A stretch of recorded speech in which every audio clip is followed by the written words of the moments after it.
Hey guys, Steven here back with another video, and today I'm going to show you 5 Adobe Premiere Pro tips and tricks that will help you edit faster and improve your workflow.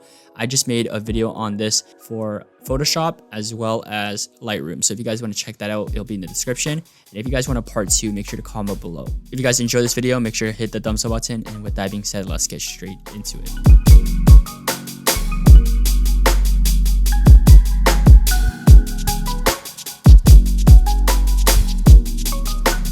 The first tip I'm going to show you is actually one that I use the most. I use this usually when I'm making basic cuts and edits. So when most people are making cuts, this is what they do. They press C or they press on the razor tool, same thing. And they make 2 different cuts and then delete again. But using the Q and P shortcut, you can actually do this with one letter, like one just click of a key. So the letter Q actually deletes everything before the playhead. So the playhead's this blue line right here. So you press Q, everything before that's deleted, and W does the opposite. So you press W, everything after the playhead's deleted. So let's just say you want to cut out this part right here, this big chunk, maybe the audio's messed up or something, and you just want to delete it, right? So there's 2 different ways you can do this.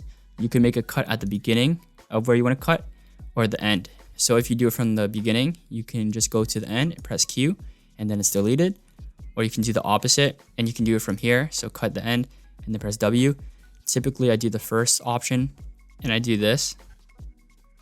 But yeah, that's a quick way you can cut without using multiple actions. So tip number 2 is a very small one. Some people may not even notice it if it's enabled. Whenever you press play, you'll see your playhead move, right? But once it's off the screen, you can't see it anymore. And what you have to do is press space and you go to the playhead. You can actually set it in the Premiere Pro options where you actually follow the playhead once it leaves the screen. So if you go to Edit, Preferences, and Timeline, you can see next to Time Playback Auto Scrolling. Right now it's set at No Scroll. You can set it as Page Scroll and you'll see what that does. And you can see it follows, or at least you don't have to press space. And then if you go back to it and select Smooth Scroll, you'll see it's different as well. You can see it follows it.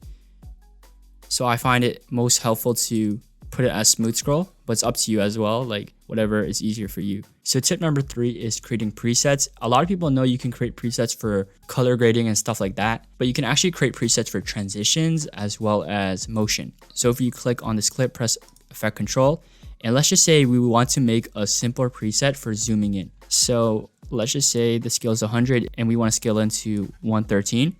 We can make a preset for just this. All you want to do is right click on motion and press save preset, and then boom, it saves it. And basically if you right click on anything like opacity or time remapping, or if you have a color grade on it, you can right click on it and save it as a preset. This works well if you want to apply certain audio effects or certain visual effects on a video. Let's just say you're making a YouTube video and you make a bunch of the same videos with your face in it and you use the same color grade. You can save that as a preset and just drag it on anytime you want. So for me, I have one called Van Lut. These are all my presets. So Van Lut is my color grading preset. So to create one, let's just say you want to just increase contrast a bunch, increase saturation. Once you're done creating that, you can just right click on the Lumici color and then press save preset and then save it. So tip number 4 is a very handy one when it comes to rendering and exporting. So sometimes it takes a bit to render. So this is a very easy way to speed up the process. So let's just say you're editing and you maybe are grabbing something or you have some time between editing sessions. What you can do is you can, what I call pre-render your sequence so that when you actually export it, it's a lot faster. So if you press I, you'll set an in point. If you set O, you'll set an out point. So let's just say this part of the clip, you want to pre-render. What pre-rendering will do as well is it'll allow for smoother playback. So once you select your in and out point, you can go to sequence, render in and out. And basically what will happen is that part will turn green. So you can see it's yellow right now, meaning that you can sort of play it back without any lag. If it's red, it's going to be a little bit rough when it comes to playback. But right here, you can see it's very smooth. So right now this part is green, right? So this part is pre-rendered. So when you go to export,